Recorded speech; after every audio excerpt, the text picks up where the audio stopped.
नमस्कार मित्र हो. आज 7/10/2025 मार्केट अपडेट. आज निफ्टी गॅप अप ओपन होऊन मोठं बुलिश कॅन्डल परत रिव्हर्स येऊन परत थोडंफार अप दिलेलं आहे.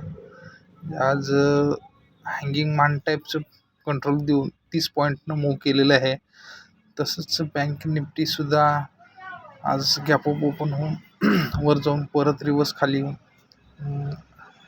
कालच्या क्लोजच्या आसपास जे सकाळी ओपनच्या आसपास क्लोज दिलेला आहे. 134.50 बँक निफ्टीनं टोटल वरच्या साईड मुवमेंट केलेली आहे. तसं पर्सेंटेज वाईज बघायला गेलं तर 0.24% बँक निफ्टी वरच्या दिशेने पण ग्रीनमध्ये क्लोजिंग घेण्याचे यशस्वी झाले आहे. बँक निफ्टी दोन्ही पण ग्रीनमध्ये क्लोजिंग झालेत, पण टॉप बनवला ही लक्षणं दिसत आहेत. बघू आता काय. थँक्यू.